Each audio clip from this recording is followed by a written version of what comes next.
আসসালামু আলাইকুম রহমতুল্লাহি ওয়া বারাকাতুহু। কেমন আছেন সবাই? আমি সাইদুল ইসলাম, আশা করি সবাই ভালো আছেন। আজকে একটা মনিটরের ভিডিও আছে। এটা আপনি productive user, gaming, creative user হলেও কনসিডার করতে পারেন। এই তিনটা প্ল্যাটফর্মের ইউজারদের ফোকাস করে একটা কম্বো বা কম্বাইন প্যাকেজ বলতে পারেন আর মনিটরটা।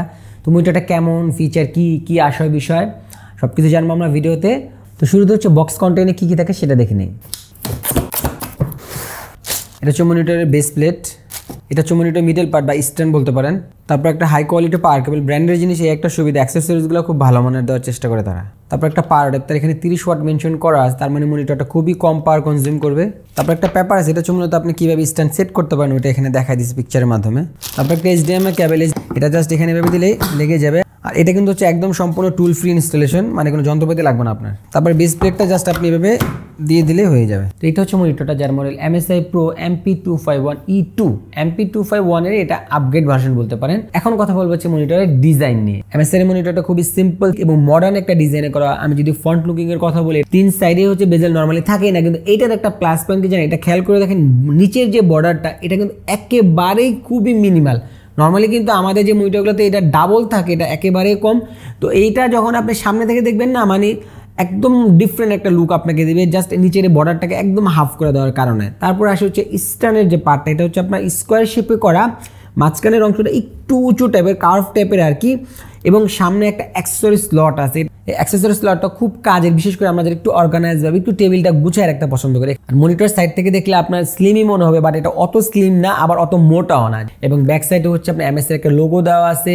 ব্যাক সাইডে ডান পাশে হচ্ছে কালো একটা স্ট্রিপের মতো আছে, এখানে নিচের দিকে আবার প্রো একটা ব্র্যান্ডিং করা আছে। আর পিছনে ব্যাক পার্টটা কিন্তু বটম প্লেটের মতো একেবারে প্লেন। আর মনিটর হচ্ছে ভেসা মাউন্ট সাপোর্টেড, আপনি হচ্ছে ওয়াল মাউন্ট করতে পারবেন। মনিটরের স্ট্যান্ডে যে একটা লকের মতো দেখতে পাচ্ছেন, এটা হচ্ছে একটা ক্যাবেল ম্যানেজার হিসেবে কাজ করে। যদি আমার এটা না থাকতো তাহলে আমার ক্যাবেল কিন্তু যেভাবে রেখে দিতে হতো, এই দিক থেকে ক্যাবেলটা জিনিসটা দেখা যায়। তো এখন জিনিসটা যেহেতু আসছে, আমি জিনিসটা যখন এভাবে দিয়ে দিব তখন দেখেন আমার ক্যাবেলটা কিন্তু আর এই দিক দিয়ে দেখা যাচ্ছে না, আমার টেবিলের এখান দিয়ে চলে আসবে, তার মানে জিনিসটা একেবারে ক্লিন থাকবে। আর মনিটর পাওয়ার বাটন বা ম্যানুয়ালি কন্ট্রোল করার জন্য এখানে একটা জয়স্টিক আছে। একাধিক সুইচ থাকার থেকে এখন বেশিরভাগ মডার্ন মনিটরে হচ্ছে আপনার এরকম আপনার কন্ট্রোল থাকে আর কি, জয়স্টিক স্টাইলে, যেটা হচ্ছে ইজি টু ইউজ আপনি বলতে পারেন আর কি, ব্যবহার করার ক্ষেত্রে অনেক বাটনের তুলনায় আর কি। তো এখন কথা বলেছি মনিটরের বিল কোয়ালিটি নিয়ে। মনিটরের সম্পূর্ণ বডি স্ট্রাকচার হচ্ছে আপনার প্লাস্টিক মেড, কিন্তু প্লাস্টিক মেড হওয়া সত্ত্বেও এটা খুব স্ট্যাডি এবং আপনার বডির ফিনিশিং ভালো আর কি।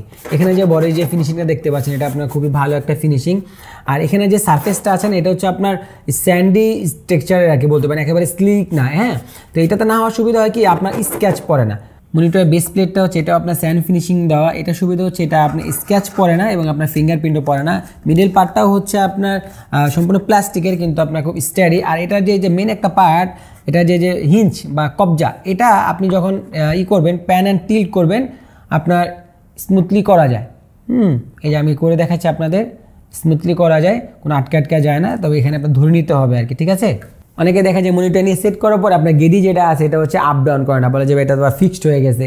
তো এটার এই জিনিসটা না, এটা যে কবজাটা খুব আপনি ইজিলি প্যান অ্যান্ড টিল্ট করতে পারবেন।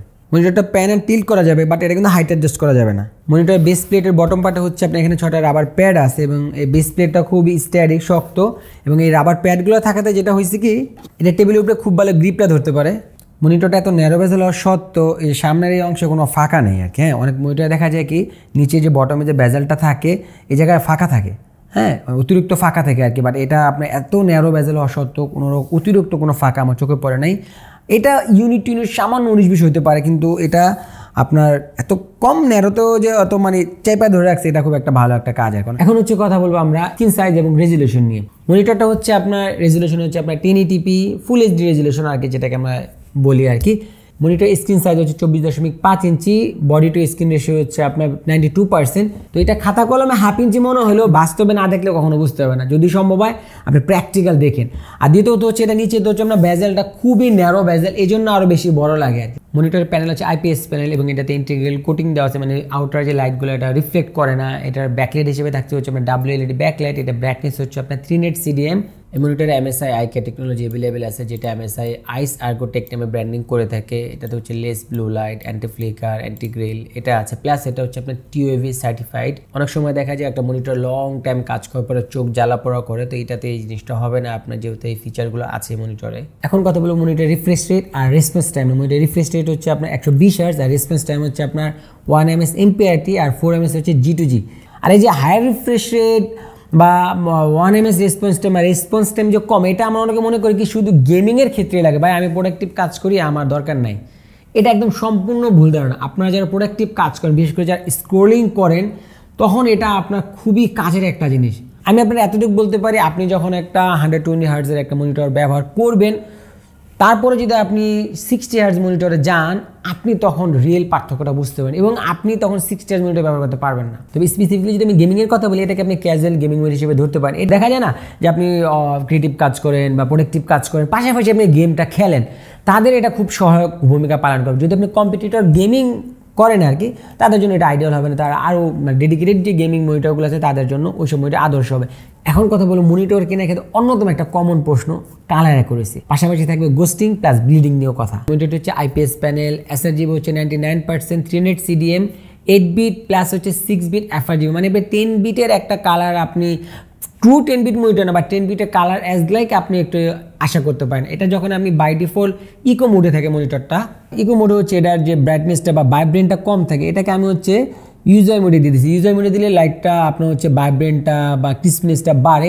এখানে আরও বেশ কিছু মুড আছে, sRGB, anti blue, movie, office, black and white, বা আপনার যেটা আপনার জন্য সুইট হয় সেটা দিয়ে নেবেন। এখন কালার অ্যাকুরেসিটা খুব ক্রিটিক্যাল একটা প্রশ্ন। আমার কথাটা শুনলে হয়তো হাসবেন আপনারা। অনেকে বলে যে ভাই 8,000 টাকার মধ্যে আমাকে একটা মনিটর দেন, কালার অ্যাকুরেসি ভালো হইতে হবে। আমি যেটা বলতে পারি, আপনি ধরেন বাজারে যেসব মনিটরগুলো পাওয়া যায় 10,000, 12,000, 15,000 টাকা রেঞ্জের মধ্যে, বা আপনি হচ্ছে একেবারে প্রফেশনাল লেভেলে যেগুলো ডেডিকেটেডলি হচ্ছে ক্রিয়েটিভ ওয়ার্কের জন্য করা, MSI কিছু আছে যে ট্রু 10 বিট মনিটর বা আরও আদার্স তাদের ব্র্যান্ডের আছে, ওগুলো বাদে আপনারা যে আদার্স মনিটরগুলো দেখতেছেন তার থেকে মাছ বেটার হচ্ছে কালার এটাতে এক্সপেক্ট করতে পারেন এবং এটাতে প্রডিউস করতে পারে। তো যারা হচ্ছে মূলত ক্রিয়েটিভ কাজ করেন, ক্রিয়েটিভ বলতে হচ্ছে ধরেন ফটোশপের বা ভিডিও এডিটিংয়ের যে কালার গ্রেডিংয়ের যে বিষয়টা চলে আসে, যে এটা ঠিকভাবে দেবে কিনা, আপনি হচ্ছে এটা নিয়ে কাজ করতে পারেন। আর একটা খুবই গুরুত্বপূর্ণ জিনিস আমি বলি, আপনারা মনিটরের কালার কিন্তু আমার এই ভিডিও দেখে আপনারা হচ্ছে জাজ করেন না। তবে আমি হচ্ছে আমার যে এক্সপিরিয়েন্স থেকে আপনাদেরকে বোঝানোর চেষ্টা করতেছি এটা এরকম এরকম কালার হচ্ছে দিতে পারে। কারণ আমরা ধরেন নর্মালি কত শত মনিটরই না দেখছি বা ব্যবহার করছি আর কি, ঠিক আছে। তো ওই এক্সপিরিয়েন্স থেকে হচ্ছে আপনাদেরকে বলা, কিন্তু আপনারা ভুলেও হচ্ছে আমার এই ভিডিও দেখে কালারটা জাজ করেন না। আপনাকে কালার জাজ করতে হলে প্র্যাকটিক্যাল আপনাকে দেখতে হবে আর কি, ঠিক আছে। কখনোই কোনো মনিটরের কালার ওই মনিটরের ভিডিও দেখে জাজ করতে হয় না, কারণ ওটা সে অ্যাকচুয়ালি কালার তো সে আপনাকে দেখাতে পারবে না, তাই না? এই হচ্ছে বিষয়।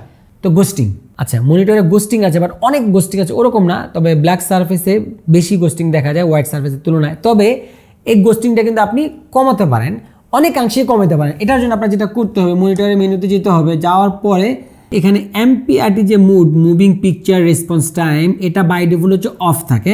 MPRT moving picture response time, যেটা হচ্ছে 1 ms হচ্ছে আপনার দেওয়া, এটা অফ থাকে, এটা আপনার অন করতে হবে। এটা অন করলে আপনার হচ্ছে অনেকাংশে হচ্ছে গোস্টিংটা কমে যায়। আপনারা হচ্ছে এখন কীরকম দেখতে পাচ্ছেন আমি জানি না, বাট আপনি যখন ফিজিক্যালি হচ্ছে MPRT অফ করা অবস্থায় গোস্টিংটা দেখবেন, UEFI টেস্টটা দেখবেন, এবং অন করার পরে যে টেস্টটা করবে এটা চোখে পড়ার মতো আর কি, গোস্টিংটা অনেকাংশে কমে যায়। কিন্তু MPRTটা যদি আপনি হচ্ছে অন করেন, আপনার ব্রাইটনেস লেভেলটা কমে। হ্যাঁ, এটা বোঝানোর জন্য আমি আরেকটা জায়গায় আপনাকে নিয়ে যাই। এটা একটা ভিডিও আমি পুশ করে রাখছি। এখন হচ্ছে MPRTটা অন আছে। হ্যাঁ, আমি যদি এটা হচ্ছে আপনার অফ করে দিই, দেখেন MPRT হচ্ছে অফ, এই MPRT on, MPRT of, MPRT on. আপনার হচ্ছে কালারে কিছু হয় না, জাস্ট হচ্ছে ব্রাইটনেসটা লেভেল আপ হয়, লেভেল কম হয়। তো আপনি যদি গেম খেলেন শুধু তখনই হচ্ছে আপনি MPRTটা অন রাখবেন, তা না হলে আপনার MPRTটা অন রাখার দরকার নেই, বাই ডিফল্ট অফ থাকে, অফই রাখবেন, ঠিক আছে। এই মনিটরেরও না আমি একটা কথা আপনাদের আজকে বলি, এখানে অনেক মেকানিজম থাকে, ঠিক আছে। আমরা অনেক সময় ফাংশনে ঢুকি না, দেখা যায় যেরকম বাই ডিফল্ট থাকে ওরকমই ব্যবহার করি, বাট আপনি এটা একটু দেখতে পারেন। এখানে কয়েকটা অপশন কিন্তু এখানে খুব গুরুত্বপূর্ণ আছে। একটা হচ্ছে MPRT, একটা হচ্ছে আপনার বাই ডিফল্ট ইকো মুড থাকে, ওটা আপনি ইউজার মুড দিয়ে নেবেন, বা আপনার যে মুড মনে চায় বা আপনার কাজের জন্য ভালো ওইভাবে দিয়ে নেবেন, ঠিক আছে। আপনি যেই ডিভাইসে ভিডিওটা দেখতেছেন ওইখানে ব্লিডিং লেভেল আপনি কীরকম দেখতে পাচ্ছেন আমি জানি না, বাট বাস্তবিক লাইফে এটা ব্লিডিং লেভেল কম। অনেক মনিটর দেখছি যেগুলো ব্লিডিং কম বেশি, তো সব মনিটরে থাকে, বাট অনেক মনিটর দেখছি যেটাতে ব্লিডিং একটু বেশি থাকে আর কি, কিন্তু এটা ব্লিডিং খুবই কম এবং গ্লোয়িংটাও হচ্ছে আপনার অনেক কম আর কি। হয়তো বা ইউনিট আপনার একটু 19-20 হইতে পারে, বাট সেম মডেলে তো আকাশ পাতাল কম হওয়ার কথা না, যদি আমি ব্লিডিংয়ের কথাটা বলি আর কি। তো ব্লিডিংয়ে আপনার চোখে পড়ার মতো আপনার খুব কম আর কি। তো যারা হচ্ছে ব্লিডিং নিয়ে টেনশন থাকেন, আশা করি তাদের এটা নিয়ে ওরকম চিন্তা করার কারণ আছে। যতটুকু আছে এটা খুবই মাইনর, কিন্তু অতিরিক্ত কোনো ব্লিডিং নাই। আমার এই ইউনিটটাতে কোনো ডেড পিক্সেল বা স্টেক পিক্সেল পাইনি, আপনি মনিটর পারচেস করার সময় চাইলে একটু চেক করে নিতে পারেন। মনিটর কানেক্টিভিটির কথা বলে একটা পাওয়ার input Jack, DP port 1.4, 2.0, HDMI, VGA, এটাও খুব কাজের। যদিও অনেকে ব্যাকডেড পিসি থাকে তারা চাইলে এটা কাজে লাগাতে পারবেন। তারপর হচ্ছে একটা অডিও ইনপুট, একটা আউটপুট জ্যাক। তো কানেক্টিভিটি কোনো কমতি নেই, যে কোনো ডিভাইসে আপনি ব্যবহার করতে পারবেন। তো একাধিক পোর্ট থাকলে সুবিধা হয়, দেখা যায় অনেক সময় মাল্টি মনিটরগুলো ব্যবহার করলে এই পোর্টগুলো আমাদের খুব হেল্প করে আর কি। এই মনিটর একটা ফিচার আছে MSI ডিসপ্লে কিট, এই সফটওয়্যার দিয়ে আপনি হচ্ছে এটাকে বেশ কিছু কাজ করতে পারবেন। আগে উইন্ডোজ স্প্লিট করতে পারবেন, ডিসপ্লের কিছু সেটিংস চেঞ্জ করতে পারবেন, কালার সেটিংস চেঞ্জ করতে পারবেন, কিছু টুলস আছে। তবে ফুললি হচ্ছে এটা আপনি কন্ট্রোল করা যায় না। এখন যে মনিটরের যে বিষয়টা নিয়ে কথা বলবো, এটা আমি কখনো কোনো মনিটরে বলিনি, সেটা হচ্ছে স্পিকার। স্পিকার নিয়ে যখনই কথা আসছে আমি কি বলছি, স্পিকার দুটো আছে না ইউজ করার মতো, কান সামনে শুনতে হয়, মনিটরের স্পিকার এটা ব্যবহার উপযোগী না, এটা না দেওয়ার মতোই দেয় আর কি। কিন্তু এত সাউন্ড আমি ফার্স্ট টাইম কোনো মনিটরে যত মনিটর হচ্ছে আমি বিল্ট ইন স্পিকারওয়ালা ব্যবহার করছি আর কি, ফার্স্ট টাইম হচ্ছে আমি একটা মনিটর দেখলাম যেটা হচ্ছে স্পিকার ব্যবহার উপযোগী। আমরা অনেক সময় হয় না যে পিসি বিল্ড করার পরে মনিটর জাস্ট চলার জন্য যে স্পিকার নেই 500-700 টাকা, দরকার নাই। The word crystal simply means a pattern that is periodic. Look at this checkerboard pattern. The country can be divided into 4 main geographical regions. The Pacific coastal plain runs along the Pacific Ocean.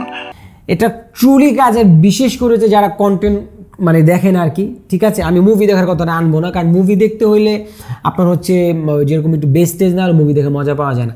কিন্তু আমরা যারা content দেখি, নাটক দেখি, বা হচ্ছে ধরেন বিভিন্ন ডকুমেন্টারি দেখি, নিউজ দেখি, তাদের জন্য পারফেক্ট। আপনার স্পিকার দরকারই নেই। অনেক সময় হয় না যে আমরা ধরেন হেডফোন ব্যবহার করতেছি, স্পিকার না হেডফোন ব্যবহার করি, এখন সারাক্ষণ তো ধরেন হেডফোন কানে দিয়ে রাখতে ভালো লাগে, হয়তো বা আপনি একটা টিউটোরিয়াল দেখতেছেন, আপনার এখন বাধ্য হয়ে হেডফোন কানে দিয়ে রাখতে হইতেছে, না তো আপনি স্পিকার কিনতে হবে।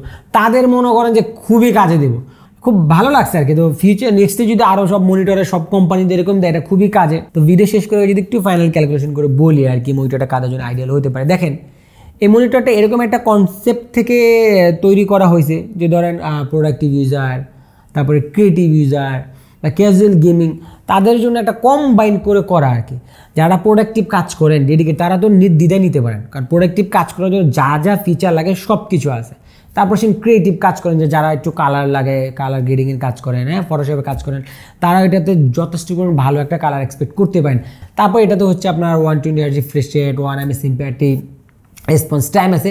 যারা ধরেন হচ্ছে যেটা বললাম এর আগে আমাদের ভিডিওতে বললাম, যে আপনারা কাজ করেন, কাজের পাশাপাশি আপনি হচ্ছে ক্যাজুয়াল গেম করেন, তাদের জন্য এটাও খুব কাজের। মনিটরটার প্রাইস হচ্ছে 19,000 টাকার আশেপাশে। এখন এটার যে পারফরমেন্স, বিল্ড কোয়ালিটি, ফিচার সব কিছু মিলিয়ে যদি আপনি আদার্স ব্র্যান্ডের মনিটরের সাথে কম্পেয়ার করেন, তাহলে আপনার কাছে রিলেটিভলি ঠিক মনে হবে। এখন আপনি যদি কোনো ওএমই ব্র্যান্ড বা আননোন কোনো ব্র্যান্ডের যদি স্পেক দেখেন, ওগুলোর সাথে কম্পেয়ার করলে বিষয়টা আলাদা। আবার আপনি যদি ব্র্যান্ড ওয়াইজ যদি কম্পেয়ার করেন, তাহলে এটার যে আপনার কালার, পারফরমেন্স, ফিচার সব কিছু মিলে যদি বলেন, তাহলে আপনি ঠিক আছে বলতে পারেন আর কি। এখন চেষ্টা করেছি মনিটরটার ভালো মন্দ সবগুলো জিনিস আপনাদের সাথে তুলে ধরার জন্য।